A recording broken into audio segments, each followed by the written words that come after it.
Hey booktube!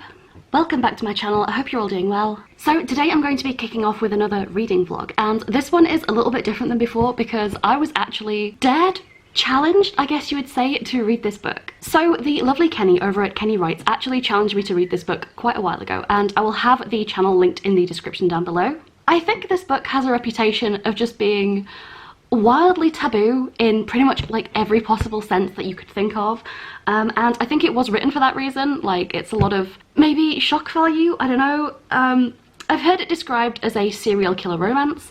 I thought it might be fun to film this whole video and like keep a log of my thoughts, feelings, reactions as I work my way through this book. So without any further ado, and because the lighting keeps changing on me because I'm filming in front of a window, the book I'm going to be reading for this vlog is none other than Exquisite Corpse by Poppy Z Brite. Now, I'm not unfamiliar with this author's work. I did recently read Lost Souls, which is like a vampire book. But yeah, I think that has maybe given me a bit of an idea as to like what I might want to expect with this. So I'm anticipating a lot of gore, probably like just a lot of violence in general.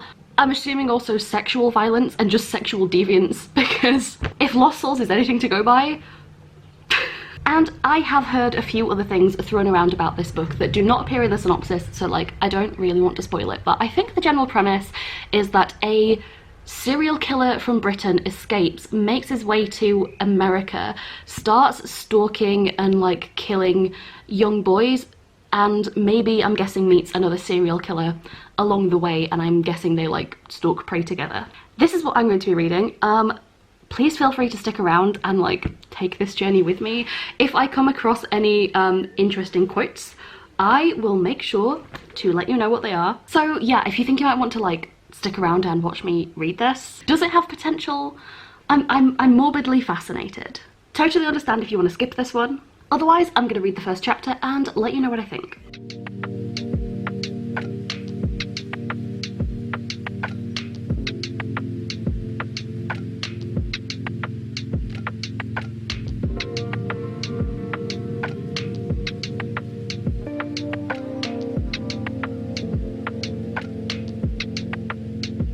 So I'm currently on page 7 and I like it so far. And when I say I like it, pretty much the first chapter is just describing the main character who, what is his name? Oh my god, I literally forgot already. Andrew. So Andrew is our serial killer protagonist, and he's in prison. He's killed 20 something boys slash young men, and he keeps them around for like romantic companionship until they start to get gross, and then he has to dispose of them. Yeah, 23 boys and men in 11 years. And at this point in the story, right at the start, he's in prison and just like lamenting being in prison.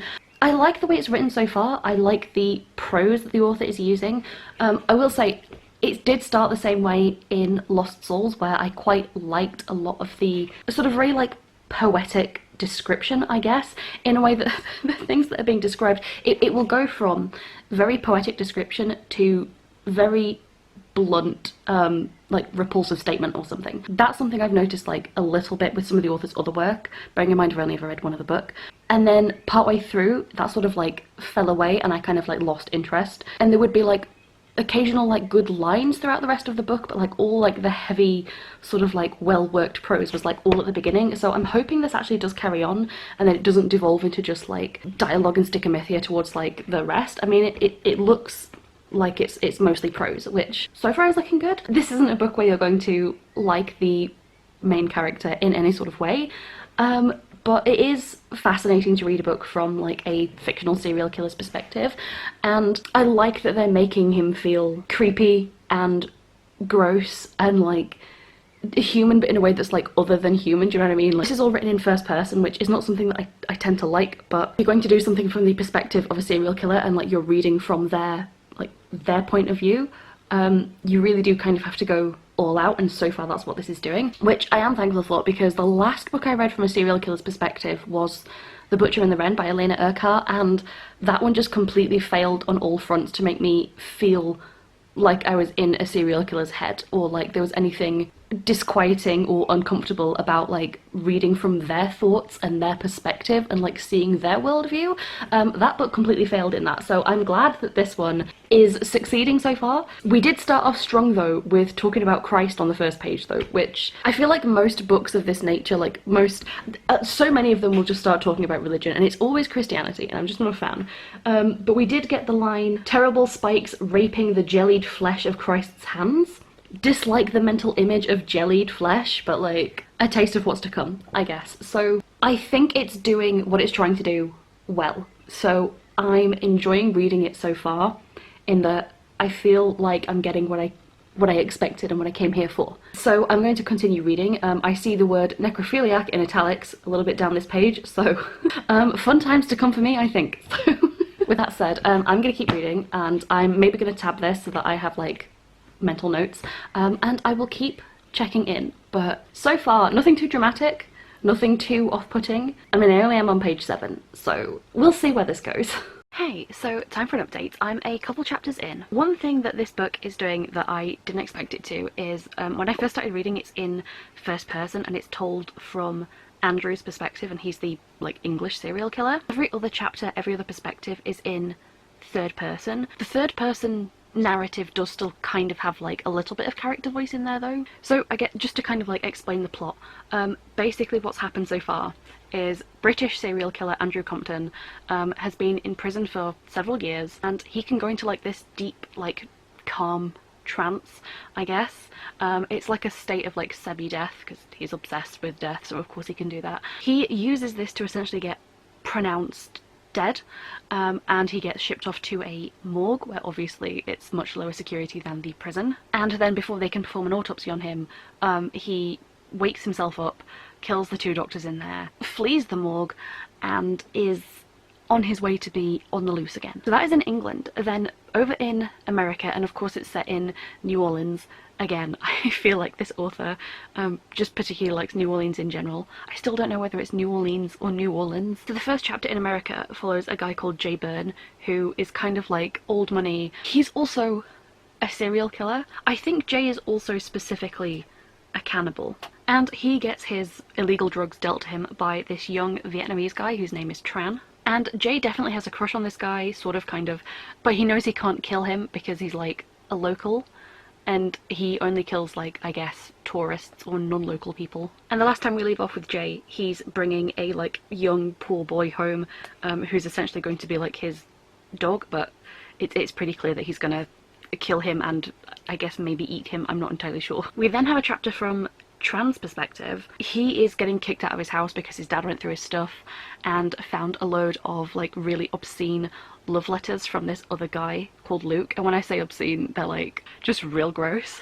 And Tran's parents are very bigoted, homophobic, so he's taking his stuff and leaving, and he intends to go and see, I think, if maybe Jay will let him stay with him, which is like honestly like the worst choice you could have made, but sure. And then we jump back to Andrew, who finds and kills a American man, takes like his money, his ID, his passport and everything, and is on his way to the airport to just jump on a random flight to wherever like one of the first planes is going. He just wants to get out of the country. So far it's been a lot of introduction. I have been tabbing occasionally, but I'm only really tabbing 3 things, and like I'm not big on tabbing, to be honest, but I'm using black for any time that I think something sounds good, or like I like a twist or a piece of description or anything like that, red for something particularly gory, and then grey for anything that I really dislike or think is kind of problematic. But given that this book is like, it's gonna turn into like a serial killer romance, and this is during like the AIDS crisis, and I feel like it's not concerned with being politically correct, so like I said, some of the prose in the book is pretty good. It does sound like a lot of the very generic goth stuff that I read, but rarely is that a bad thing for me. One of the paragraphs that I've marked as something that I liked reading is, "Within the seed of consciousness curls the gem of ego. I never doubted that ego was the last part of the organism to die. I had seen the last helpless fury in some of my boys' eyes as they realised they were really going. How could it happen to them? And what was a ghost but a leftover shred of ego, unable to believe it had been jolted by its own corruptible flesh?" If it keeps giving me passages like that, I will keep being happy. The only things I've kind of marked as like problematic so far are some of the descriptions of Tran seem pretty like Asian fetishy to me, but I can't tell if that's because they're kind of from the character's perspective. So I think for the time being they're this character's thoughts, and I might have to see if like the kind of iffy descriptions pop up in multiple other characters' POVs if we get descriptions of Tran from them, because I can't tell if it's like the author's feelings and maybe, do you know what I mean?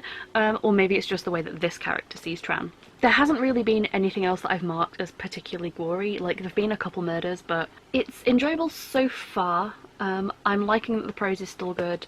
The characters all seem fairly unique so far. There's not much story to go on yet. Mainly the story is really Andrew escaping, and I'm guessing he's going to end up in America in his next chapter. But as far as like Jay and Tran go, there's not much going on, but it feels like it's still set up at the moment. That said, I am like almost a third of the way through the book, and I know this is like just a short one, but it's going to need to pick up the pace for me. I'm not put off by this, I'm not surprised by this, I've not had any like big reactions to anything. It's just been pretty average so far. Like, I like the prose, and it's not the kind of story that I normally read from, but I mean like in terms of how gory or how dark something is, so far it's nothing special. So I'm assuming it's going to get a lot worse very quickly, or at least I'm hoping it will. If that happens, I'll let you know. For now, not really much to update on. Hello, completely unplanned style of update. I am randomly very unwell, and I'm pretty sure it's my own fault. I woke up this morning with like such intense like all over back pain, like I thought I was going to throw up. It was that bad. I don't normally take any medication for like anything, like even headaches, but because I only get this like, I don't know, like once or twice a year, if that, it turns out this Solpadol expired like 3.5 years ago. And they're prescription strength. My back pain did go away eventually, but also, for most of today, I haven't been able to feel my hands or my face, and I'm really cold, and like my blood flow is really, really bad. Like, I've got like my fingers are freezing, and I keep getting pins and needles in my limbs, and I'm like, this has never happened before. Probably because I took expired prescription medicine, so that may in fact be my own fault. It feels like the kind of thing a character in this would do, because there's so many like drugs and medication and concoction sort of things going on, mostly illegal. So I feel like I hit the vibes. I'm so lightheaded and so dizzy right now, so I haven't been able to read very much more of this. I'm like past the halfway mark, and I'm so confused about what this book is supposed to be, because I think we've only had 2 chapters from Andrew's perspective, and he's like the British serial killer. He's not even in America yet. Like, I'm more than halfway through the book and he isn't even in America. And he hasn't even met the other... I'm so confused about this whole, like... I don't know, are they supposed to meet? Is he going to interact with any of the other characters at any other point? Like, the book is really weird at the moment. I'm more than halfway through the book and we're literally still on introductory chapters, which is so weird. After a couple more chapters, we got a perspective from Luke's POV. And Luke is Tran's ex-boyfriend, who is HIV positive and runs like a pirate radio show, which sounds kind of like it's one of those like extreme alt-right podcasts, but instead of being alt-right stuff, it's all like it's like that, but specifically pro-gay, but in a way that's like anti-straight. But we've literally only just had Luke's introductory chapter, and I'm more than halfway through, and I'm like, it's so weird, because what was described to me as the main character as like this British serial killer, he's not even in America yet. I'm like, is he gonna get there? Like, is he gonna do anything? Is he gonna show up again? Yeah, I kind of thought that it would be, from the description, it kind of sounded to me like British serial killer and the American serial killer were gonna start like serial killing together, you know, as like a fun cute date night idea or something like that, you know, platonic or otherwise, I don't know. So I'm really not sure what to make of it at the moment. There have been like some nice descriptions and like some decent passages and stuff. I think because this was published in the 90s, and I feel like, yeah, it's going for shock value, but I also feel like today's like modern standards, it's nowhere near as like gross or overly descriptive as I thought it would be. The other thing is that, because we're like halfway through now, there are literally no female characters in this book whatsoever. And having read from this author before well, to be fair, the only other book I've read from them, when I read Lost Souls, I was convinced that, like, because all the female characters were treated, like, really, really badly, but one specific female character in particular was, like, just punished for existing. It felt vindictive. It felt so much like the author hated their own character for like no reason, and there's zero women in this. Honestly, at this point, maybe a win for the women, because I don't know why you would want to exist in this book. I'm starting to get the feeling that the author doesn't like women. I'm not really sure where I'm going with this point. From what I've read so far, it seems like they don't value women as like people or characters, and in some cases it's like they just want to write torture porn specifically about women and just how much they hate like specific women for no reason.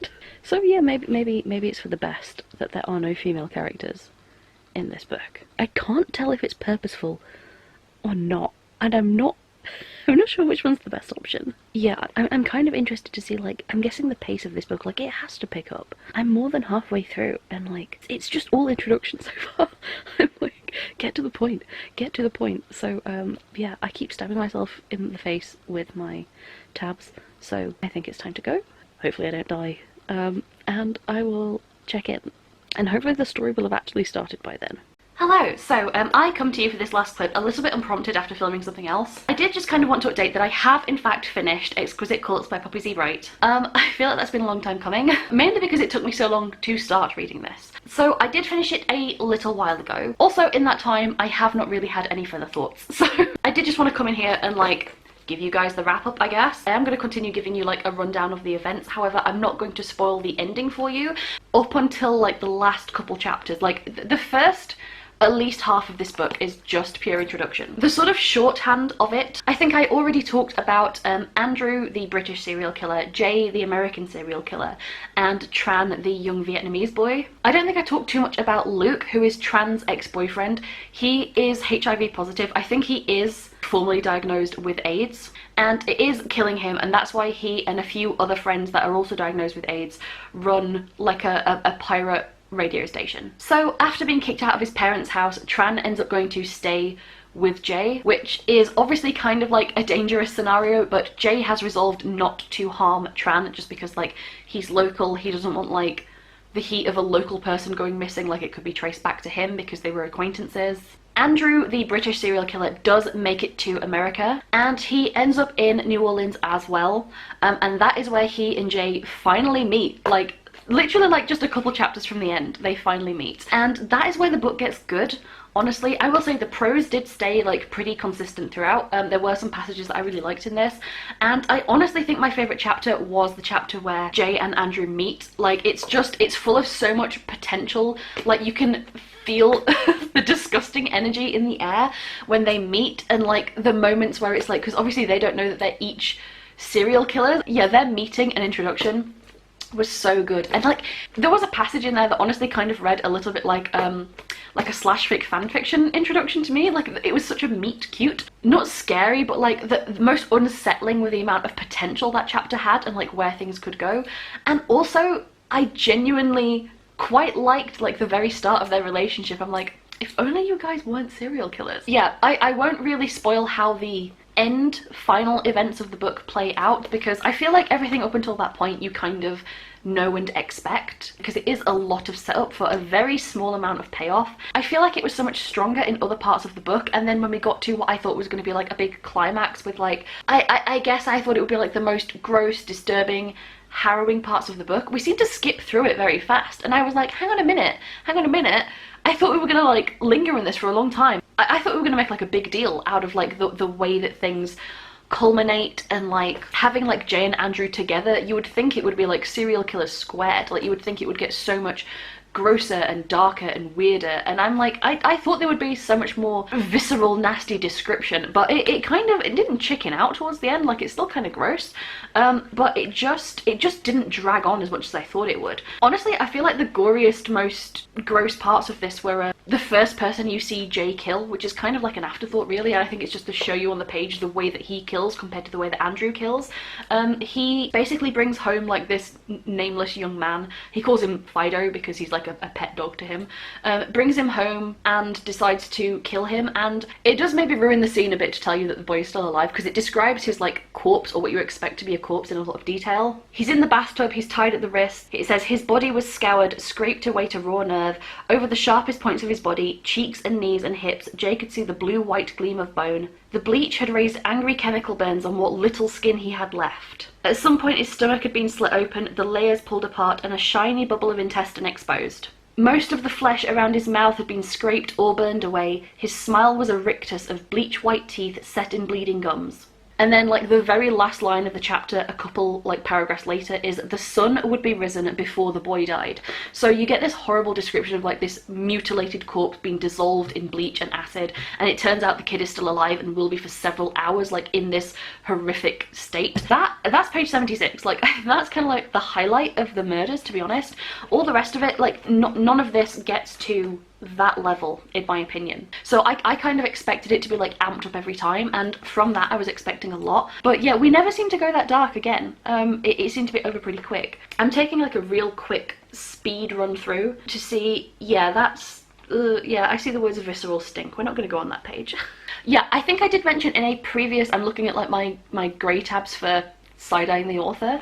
I did mention that the way that the author was describing Tran from Jay's perspective seemed a little bit like Asian fetishy, but Tran's ex-boyfriend Luke does actually have an Asian fetish, so there's loads more not very politically correct, overly fetishized description of Asian men like later in the book. And again, it's one of those things where he is explicitly obviously a bad person, and people call him out on the fact that he's got an Asian fetish, so it's like it's pointed out in the book. But it does also still appear in other characters' perspectives and like their narratives. So I'm still not 100% sure.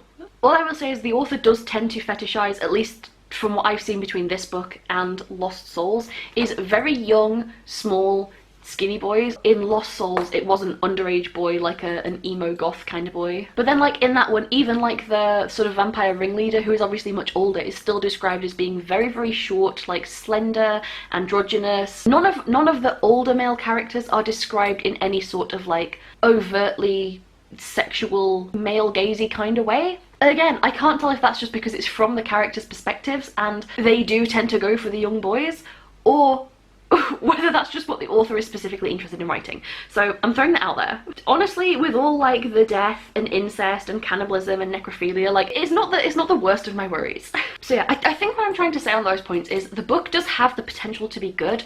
I just feel like it didn't get any worse. I feel like it peaked early in terms of like the gore and like the icky yuckiness, you know what I mean? Yeah, there were still a few scenes like later in the book that I did appreciate, but none of them were like murdery. So one of them is the scene where Jay and Andrew meet, which I will quickly blitz through in a sec. The other one is a discussion from the three characters that work together that all have AIDS. One of them is such a minor character, like I think that's like the only scene they're in, but they have quite like a poignant discussion about like their life and their experience, and I was really starting to like it up until I remembered that in the same scene the character basically totally condones paedophilia by being like, basically by saying that if the child involved doesn't dislike it, then it's totally okay. Can I find that line? Oh my god, it's worse than I remember. Yeah, the character is basically saying that his older adult brother molested him as a child, which is how he got AIDS. So when the other character's like, oh my god, you know, he molested you, that's awful. The character's like, do you call it molestation if I always liked it? Anyway, he's dead now. And I'm like, you can't, you were so close. And I know it's because Poppy Z Brite is trying to do like this like shock value thing, like let's bring in like the most twisted scenarios you can think of. But at the same time, I'm like, if you don't have any sort of reflection on them or dissection of them, or if it's just like in a passing word like that, I have to be like, please tell me you're not soapboxing. Please tell me you're not. This is my little warning siren going off. This is my little like, I don't know if we needed that comment, I'll be honest. And again, I know it's because these characters are meant to all be awful and all morally grey. And I totally get that. You're not meant to like any of them. It's like you're making me sympathise with like this guy who's had this horrible life, on the brink of death from this horrible, horrible disease. It tries almost to touch in a meaningful way on the AIDS crisis. And then it just comes out with a line like that. And I'm like, you know, we were so close to having a direction here.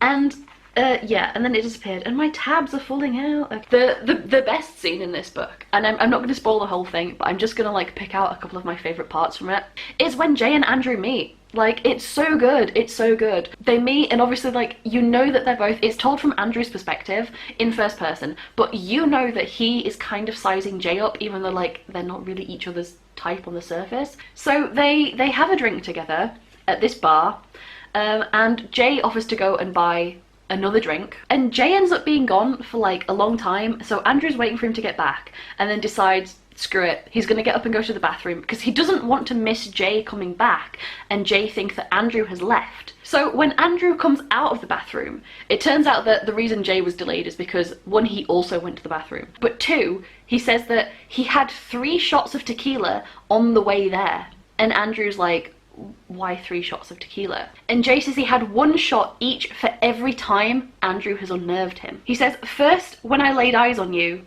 second, when you shook my hand, and third, when I looked back at our table and saw you were gone. That line is where I was immediately like, that would be so, because as a serial killer, when they shake hands, they both do it in like this weird way. I guess serial killers shake hands in a weird way, and it's kind of like, you know that at that point they're getting an inkling that something about the other one is fucked up in a way that feels different but familiar. When Jay is at the bar and turns around and sees Andrew gone, it's that horrible moment. Do you know, like, if there's a spider in the room, God for fucking bid, and like you turn around and you turn back and it's gone, and now you're like, where the fuck is it? Where the fuck is it? Where the fuck is that spider? In that moment, you know that Jay is kind of like, where is that creepy guy? And it's so true. I'm like, that, if you had a feeling that somebody else was on the same level as like depravity as you, that would be a terrifying moment. And then we go full fanfic. It says, I tried to grasp his shoulder, my hand seemed to float between us for a moment, then wound upon his chest, in the V of his shirt where the cloth gave way to flesh. Jay reached out long arms and pulled me in. I stumbled, fell against him. He was a bit taller, and I felt my face crush into his neck, my lips splay open against his throat. Then somehow we were kissing as ravenously as I had ever kissed anyone, alive or dead. 30 seconds! For 30 seconds, I was so about to start shipping these characters. I'm not going to read further, I'm not going to tell you what happens after that, like, that is as far as I'm going to go. But oh my god, I love it. I cannot believe it takes, like, 150 pages out of a book that's only 250 pages to get to that point. I'm not going to tell you how it plays out. I'm not going to tell you how it gets from A to B.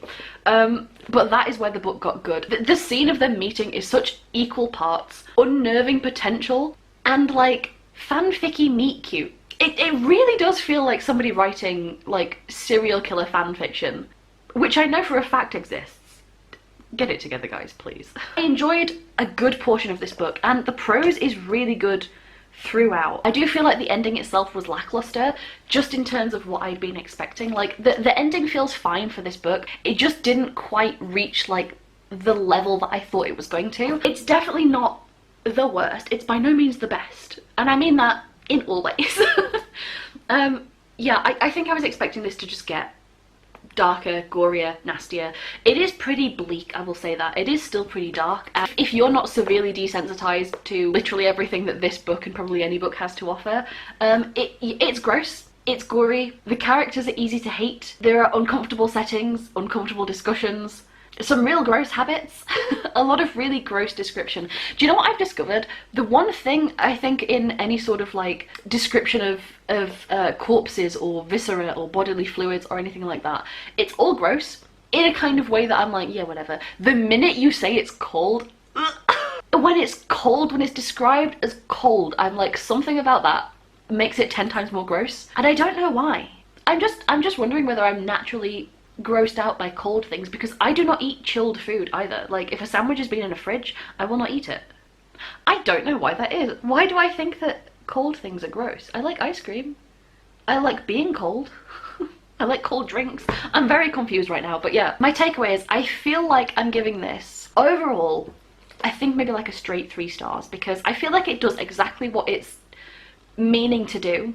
I found parts of this enjoyable, and I really did like a lot of the prose and description throughout. I feel like it did hold up, and I feel like the ending was satisfying enough, even though it wasn't like everything I expected it to be. It didn't disappoint necessarily. I think I was just expecting it to like keep amping up, and it didn't do that, which maybe it's my fault for expecting that, but I think partially it's maybe some of the reputation the book has as well. So I don't know, I think I'm glad to say that I've read it. I would again like to thank Kenny for making me read this. Honestly, it was a fun one, not one I would have normally picked up on my own. I guess if you're looking for a book about serial killers set against the backdrop of the AIDS crisis in New Orleans. I don't know who's looking for that specifically, but if you are, it does exist. I feel like we're just more used to stuff like this, but when this came out back in the 90s, I can totally see why it might have been a bit more out there. Not the kind of book that gets written every day. So I have read it. I successfully read it. Thank you, Kenny, for recommending this to me. And at least I can now tick this one off as a challenge complete. So thank you guys so much for joining me for this video. Do you know what emoji is even appropriate for this? We don't have a dismembered corpse emoji. Maybe just leave me like a little skull.